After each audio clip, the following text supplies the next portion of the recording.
আমি তোমাদের মধ্যে দুইটি অত্যন্ত গুরুত্বপূর্ণ বিষয় রাখিয়া যাইতেছি,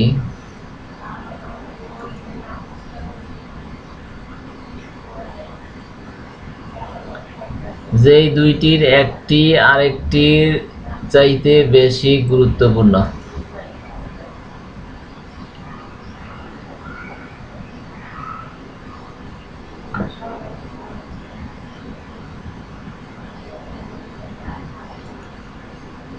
আল্লাহর কিতাব অর্থাৎ কোরআন, যাহা আকাশ থেকে জমিন পর্যন্ত বিস্তৃত আল্লাহর রজ্জু,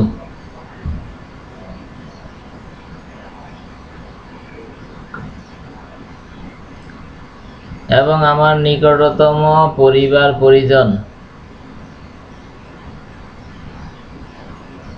আমার ঘরের মানুষ,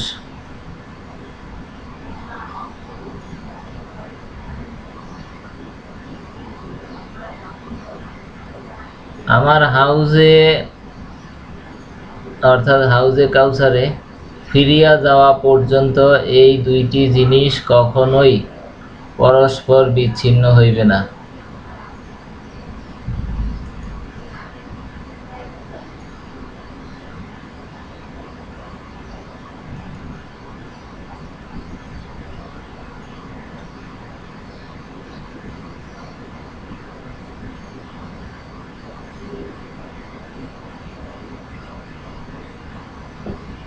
আল হাদিস মুসনাদে আহমদ, হাদিস নাম্বার 2, পৃষ্ঠা নাম্বার 156।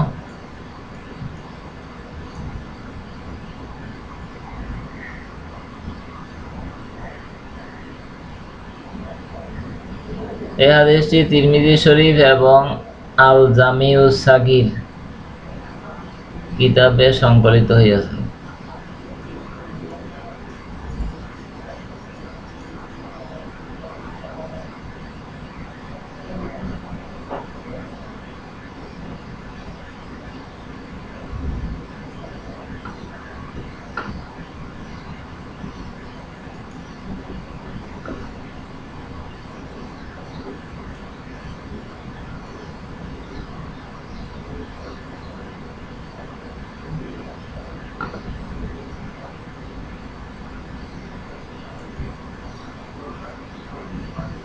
রাসূল পাক সাল্লাল্লাহু আলাইহি সাল্লামের সাথে তাহার জনৈকা স্ত্রী ইস্তিহাজাগ্রস্ত অবস্থায় ইতিকাফ করেন।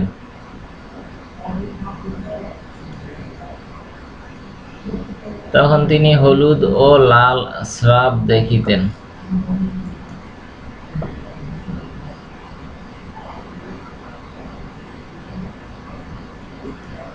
কখনো কখনো আমরা তাহার নামাজ পড়া অবস্থায় তাহার নিচে তস্তরি রাখিয়া দিতাম।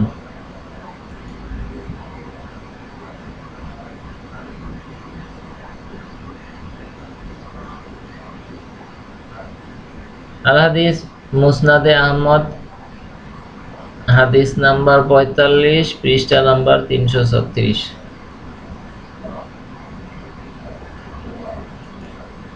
এই হাদিসটি বুখারী, আবু দাউদ এবং বাইহাকী শরীফে বর্ণিত হয়েছে।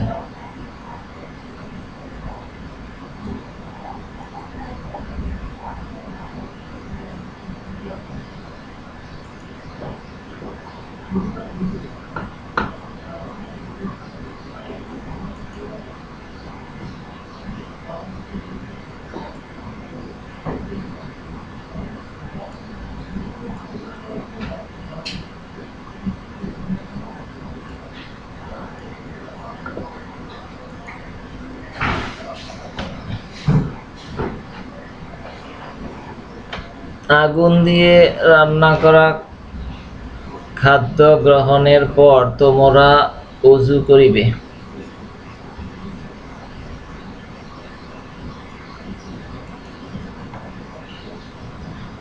আল হাদিস মেশকাত শরীফ, হাদিস নাম্বার 283।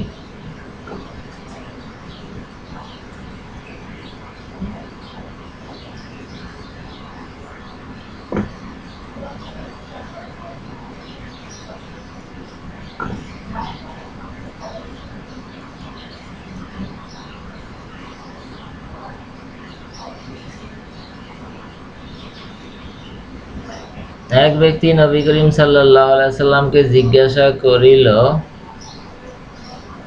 হে আল্লাহ রাসূল সাল্লাল্লাহু আলাইহি সাল্লাম, আমরা কি বকরির গোশত খেয়েও ওযু করিব? তিনি উত্তর করিলেন,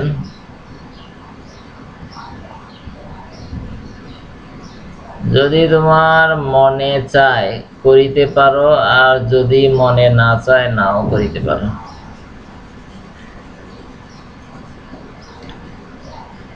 সে পুনরায় জিজ্ঞাসা করিল, আমরা কি উটের গোশত খাইয়া ওযু করিব? রাসূল পাক সাল্লাল্লাহু আলাইহি সাল্লাম বলিলেন, হ্যাঁ, উটের গোশত খেয়ে ওযু করিবে।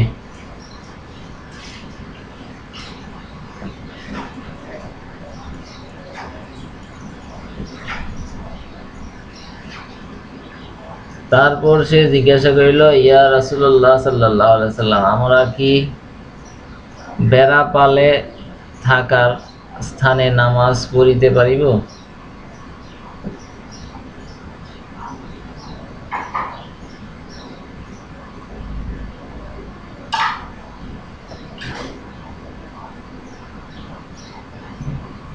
নবী করিম সাল্লাল্লাহু আলাইহি সাল্লাম বলিলেন, হ্যাঁ, পারো।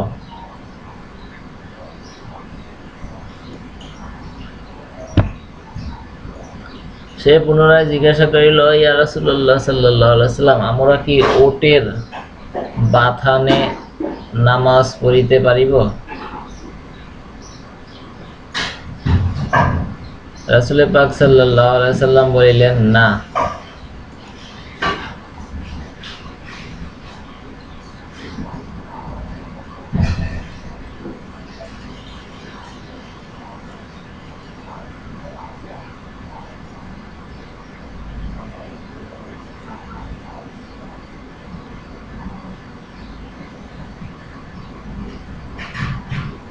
আল হাদিস মেশকাত শরীফ, হাদিস নাম্বার 284।